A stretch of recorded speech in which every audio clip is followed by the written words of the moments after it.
Hello everybody. हर घर पाठशाला के ऑनलाइन स्टडी के इस क्रम को आगे बढ़ाते हुए मैं Rajesh Kumar Himalayan government model senior secondary school Sarkaghat से आज आपको पढ़ाने जा रहा हूँ 11th क्लास का chapter number 10 atmospheric circulation and weather system, वायुमंडलीय परिसंचरण और मौसम प्रणाली के बारे में आज हम पढ़ना जा रहे हैं। आपने पिछले चैप्टर में आप लोगों ने पढ़ा होगा टेम्परेचर और डिस्ट्रीब्यूशन ऑफ टेम्परेचर के बारे में, और इसमें आपने पढ़ा होगा कि एयर जो है जैसे ही एक्सपेंड करती है जब वो गर्म होती है और कंप्रेस्ड होती है जब वो ठंडी होती है। तो इस तरह से इसका परिणाम क्या होता है कि एटमॉस्फेयर में कुछ वेरिएशन जो है वो प्रेशर में आ जाती है। टेम्परेचर में वेरिएशन तो आती है, उसके साथ साथ जो है एयर प्रेशर में भी वेरिएशन जो है वो आती है। तो इस चैप्टर में हम पढ़ेंगे आज एटमॉस्फेरिक प्रेशर के बारे में, वायुमंडलीय दाब के बारे में।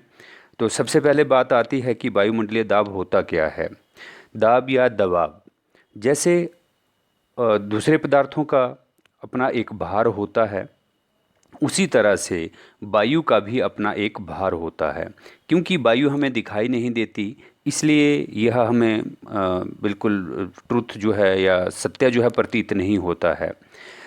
साधारणतः 1 घन फुट वायु का भार, अगर 1 घन फुट वायु है तो उसका भार है 1 से ही 1/4 ओस के आसपास जो है इसका भार होता है। और भार के कारण वायु भूतल पर दबाव जो है वो डालती है। वायु के इसी दबाव को, इसी भार को वायु दाब, एयर प्रेशर जो है वो कहा जाता है। सागरी तल के ऊपर ये जो एयर प्रेशर है ये सर्वाधिक होता है। सागरी तल के ऊपर 1 वर्ग सेंटीमीटर भूमि के ऊपर वायु दाब लगभग 1 किलो भार के समान होता है। वायु दाब किसी एक स्थान पर ऊंचे स्तंभ की तरह जो है वो महसूस होता है। एक ऊपर पिलर की तरह जो है ऊपर से वेट जो है अपना ये डालता है, और इसी के कारण जैसे दबाव आप देखते हैं यहाँ अर्थ है और अर्थ के चारों तरफ जो है एटमॉस्फेयर है, वायुमंडल है। तो वायुमंडल जो है पृथ्वी के ऊपर अपना दबाव, अपना भार जो है वो डालता है, और इसी दबाव के कारण हमारे इस वायुमंडल में विभिन्न प्रकार की मौसमी घटनाएं जो हैं वो घटित होती हैं। अब वायुमंडलीय जो दाब है, मौसम में परिवर्तन या मौसमी घटना जो है वो कैसे इसमें परिवर्तन लाती हैं। तो वायु गर्म होकर के फैलती है जैसे मैंने पहले कहा, और ठंडी होकर के वो सिकुड़ती है। इससे वायु दाब में विभिन्नता आती है, और विभिन्नता आने के कारण क्या हो जाता है कि उच्च वायु दाब से निम्न वायु दाब की तरफ जो है वो पवन चलना शुरू हो जाती है। हमेशा ही हाई प्रेशर से लो प्रेशर की तरफ जो है वायु गतिशील हो जाती है, और ये जो गतिशील वायु है इसी वायु को हम क्या बोलते हैं, विंड बोलते हैं। पवन का नाम जो है इसको हम देते हैं। तो यही जो अंतर है हाई प्रेशर और लो प्रेशर, इस हाई प्रेशर और लो प्रेशर के कारण जो है जलवायविक घटनाएं जो हैं वो घटित होती हैं, जैसे वर्षा का होना, फिर विभिन्न स्थानों के ऊपर जो है तेज आंधियां आना, पवनें तेज चलती हैं, आकाश जो है मेघाच्छादित हो जाना। फिर इसके विपरीत अगर वायुदाब जो है वो कम है तो उच्च है, तो उच्च वायुदाब होने के कारण मौसम जो है सुहावना भी रहता है। तो इस तरह से मौसमी घटनाएं जो हैं वो घटित होती हैं इसके कारण। अब हम बात करते हैं कि वायुदाब का मापन जो है वो किस प्रकार से होता है, मेजरमेंट ऑफ एयर प्रेशर। तो वायुदाब के मापन के लिए दो इस प्रकार के यंत्र जो हैं वो इस्तेमाल में लाए जाते हैं। इनमें सबसे पहले आप देखिएगा जो 14 बैरोमीटर है, फर्स्ट इमेज में आप लोग देख रहे हैं 14 बैरोमीटर, और सेकंड इमेज में आप लोग देख रहे हैं जो एंड्रॉयड बैरोमीटर। और इन दोनों के द्वारा ही एयर प्रेशर जो है वो मापा जाता है। तो किसी स्थान के ऊपर जो वायुदाब है उसको मापने की जो इकाई है, वायुदाब को मापने के लिए 3 विभिन्न इकाइयों का इस्तेमाल किया जाता है, जैसे इंच, सेंटीमीटर, मिलीबार का प्रयोग जो है वो किया जाता है। यहाँ पे इंच और सेंटीमीटर लंबाई को मापने की इकाई है, जबकि मिलीबार जो है वो शक्ति, फोर्स को मापने की इकाई है। ठीक है, तो जो 14 जो वायुदाब मापी यंत्र है, यहाँ पे इसके अंदर जो है वो पारा होता है, और पारे की जो ऊंचाई है उसी को सेंटीमीटर और इंचों में जो है वो मापा जाता है। तो इस तरह से इसकी पैमाइश जो है वो की जाती है 2 प्रकार के यंत्रों के द्वारा। और इसी तरह से जो वायुदाब का मापन है, इस मापन के कारण जब वायुदाब में किसी स्थान के ऊपर जब परिवर्तन आता है तो परिवर्तन के कारण क्या होता है, दाब प्रवणता जो है उत्पन्न होता है, प्रेशर जो ग्रेडियंट्स हैं वो उत्पन्न होता है। और जितना दाब प्रवणता ज़्यादा होगी, पवन जो है उतनी ही तेज गति से के साथ जो है वो गतिशील होगी। इसके पश्चात हम बात करते हैं डिस्ट्रीब्यूशन ऑफ एटमॉस्फेरिक प्रेशर, वायुमंडलीय दाब का वितरण। तो वायुमंडल के दाब के जो वितरण के बारे में हम बात करते हैं, सबसे पहले है वर्टिकल डिस्ट्रीब्यूशन। जो वर्टिकल डिस्ट्रीब्यूशन है, लंबवत वितरण है। तो लंबवत वितरण जैसे पृथ्वी के धरातल से वायुमंडल की ऊपर की तरफ, ऊंचाई की तरफ जो वायुदाब पाया जाता है उसको लंबवत वितरण या वर्टिकल डिस्ट्रीब्यूशन जो है इसको कहा जाता है। तो पृथ्वी के धरातल पर कहीं भी वायुदाब उस स्थान के ऊपर पाए जाने वाले स्तंभ द्वारा जो है वो निर्धारित होता है।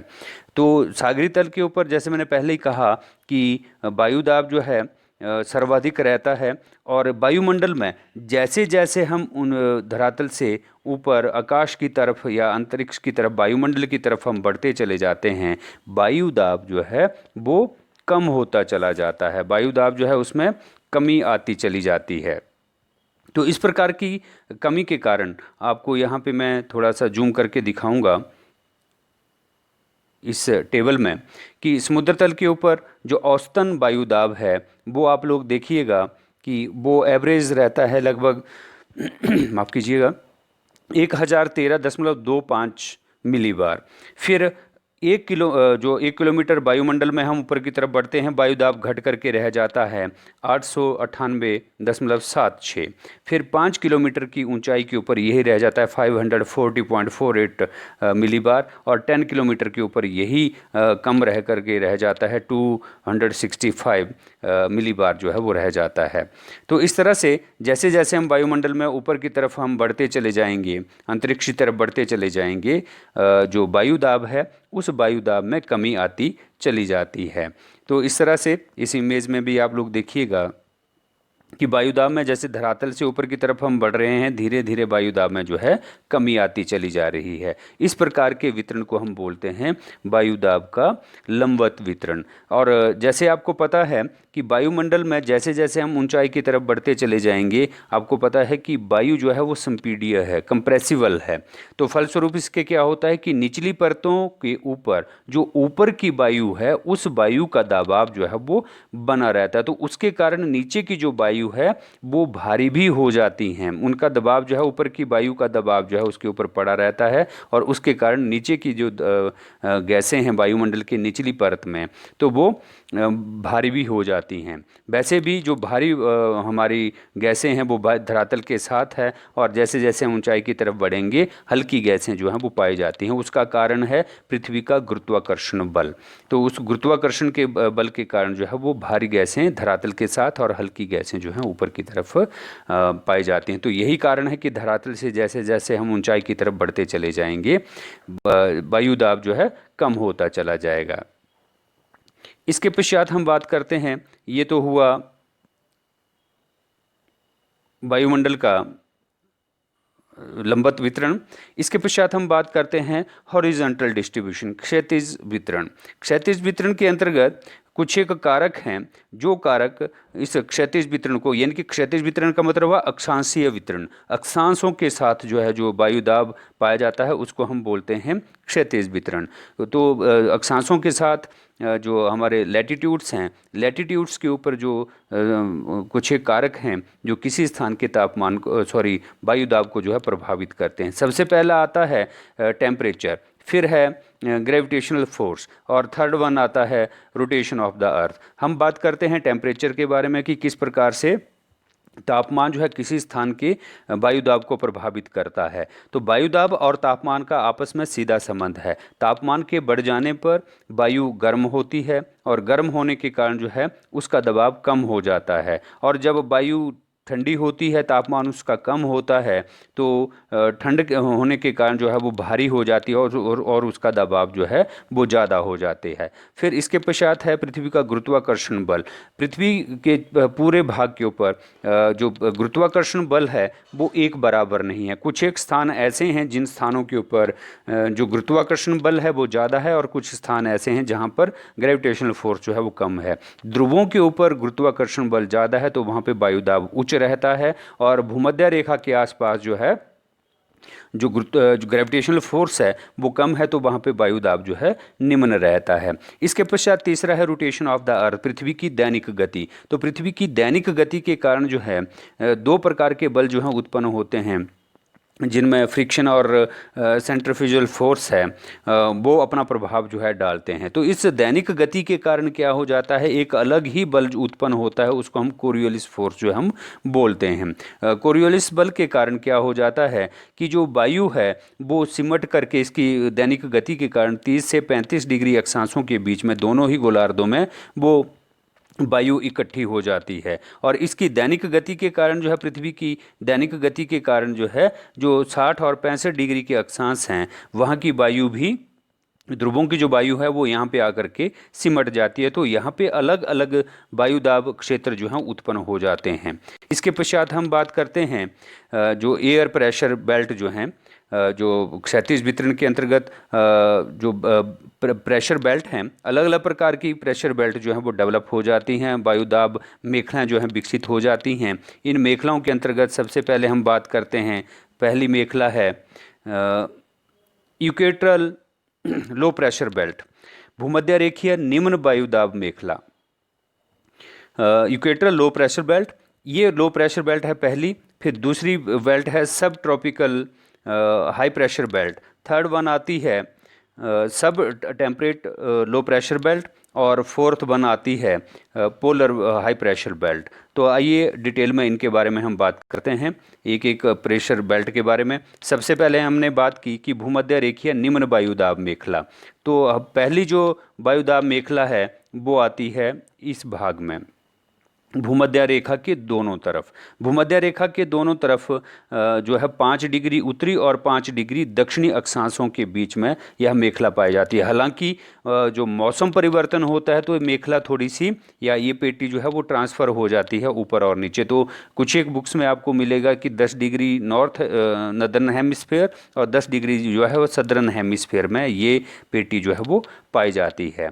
तो यहाँ पे भूमध्य रेखीय निम्न वायुदाब, यहाँ पे निम्न वायुदाब का कारण क्या है कि किस कारण यहाँ पे निम्न वायुदाब जो है उत्पन्न होता है। तो पहला कारण है कि यहाँ पर सूरज की जो किरणें हैं वो वर्ष भर जो हैं लंबवत रहती हैं। तो किरणें जो हैं जैसे ही लंबवत रहेंगी तो लंबवत किरणों के कारण क्या हो जाता है कि इस भाग के ऊपर जो दाब है, तापमान जो है वो ऊंचा होता है, और जब तापमान ऊंचा होता है तो वायु दाब जो है इस स्थान के ऊपर निम्न हो जाता है। एक तो ये कारण है। दूसरा कारण है कि वायु में यहाँ पे जल वाष्प जो है वो ज़्यादा रहता है। ठीक है, तो वायु हल्की हो जाती है जब उसके अंदर जो है वाटर वेपर्स ज़्यादा रहते हैं तो वो हल्की हो जाती है, तो उसके कारण भी वायु दाब जो है निम्न होता है। तीसरा कारण है कि भूमध्य रेखा में जो गुरुत्वाकर्षण शक्ति है जिसकी बात हम पहले भी कर चुके हैं, बाकी क्षेत्रों की अपेक्षा जो है थोड़ी सी कम रहती है। तो इस स्थान के ऊपर जो है वो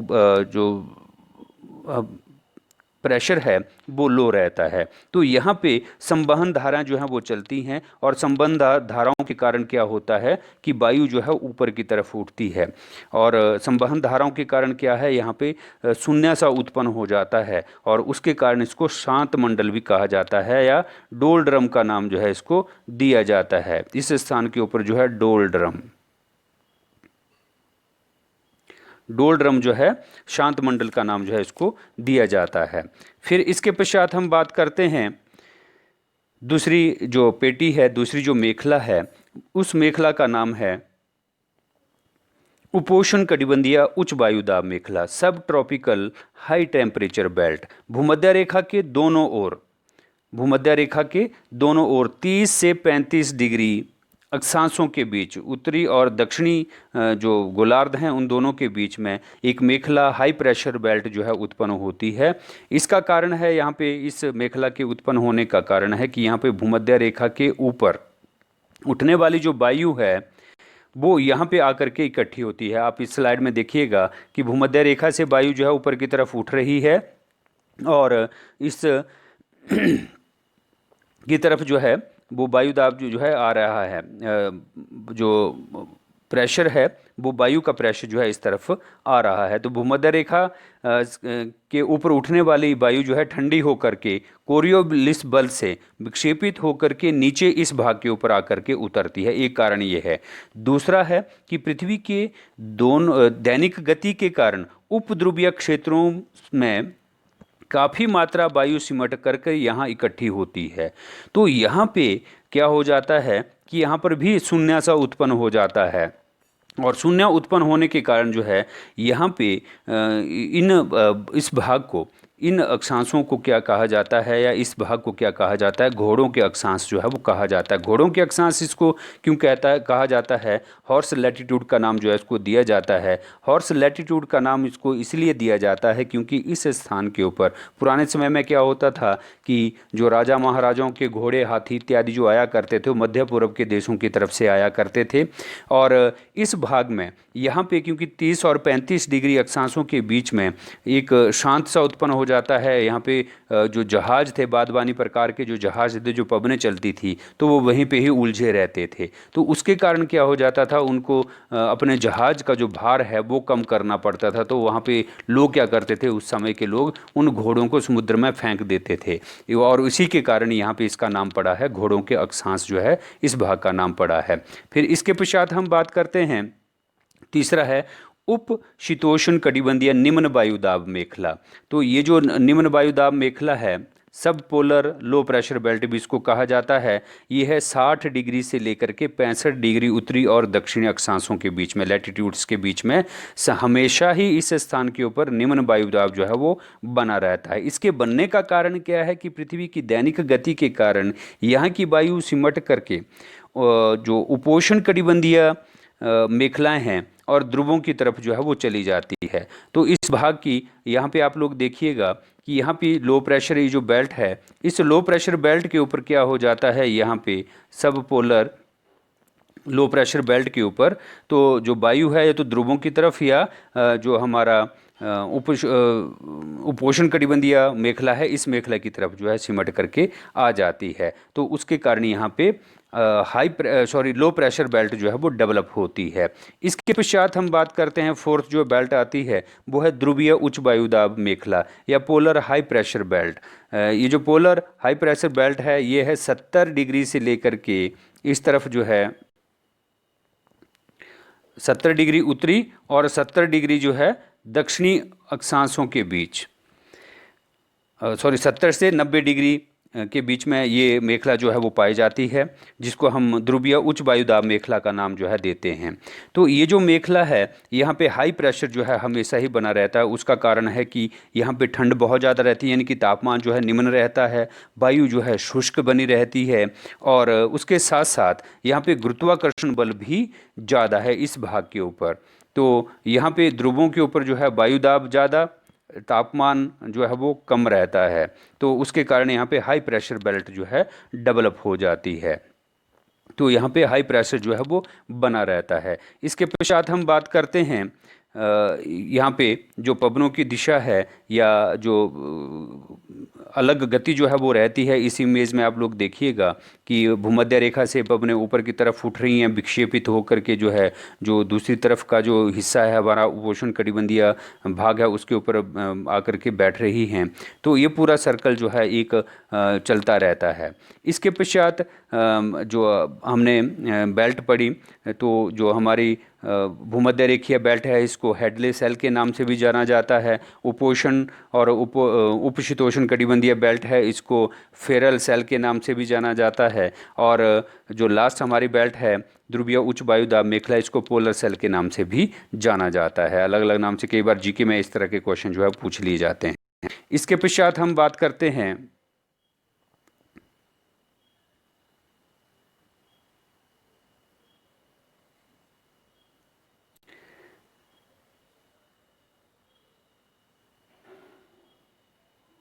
जो पवनें हैं, पवनों की दिशाएं, तो पवनों की दिशाएं जो हैं वो अलग अलग प्रकार की दिशा जो हैं वो हो जाती हैं। जैसे पृथ्वी घूम रही है, आपको पता है कि पृथ्वी की जो गति है वो है पश्चिम से पूरब की तरफ, ये इसकी गति जो है रहती है, पश्चिम से पूरब की तरफ जो है गतिशील रहती है। तो पवनों की दिशा भी थोड़ी सी विक्षेपित हो जाती है। ये आपको बहुत ज़रूरी है ये चीज़ समझना, क्योंकि नेक्स्ट टॉपिक में आप पढ़ेंगे पवनों के बारे में, तो ये प्रेशर बेल्ट जो है इनकी जानकारी आपको होना अति आवश्यक है, क्योंकि पवनें भी हाई एक वायुदाब मेखला से दूसरी वायुदाब मेखला की तरफ जो है वो चलती है, हाई प्रेशर से लो प्रेशर की तरफ जो है चलती है। और पवनों की जो गति है वो जो वहाँ पे जो जितना निम्न वायुदाब होगा उसके ऊपर जो है ये चीज़ निर्भर करेगी। तो जितना कम निम्न वायुदाब होगा, पवन जो है उतनी ही तेज गति के साथ जो है वो प्रवाहित होंगी। आप इस स्लाइड में देख रहे होंगे कि कुछ एक एरो जो हैं वो लगे हुए हैं। कुछ एक एरो जो हैं, इन एरोज को हम देखें तो ये थोड़े से टेढ़े हैं, तिरछे ना हो करके टेढ़े हैं इस तरफ।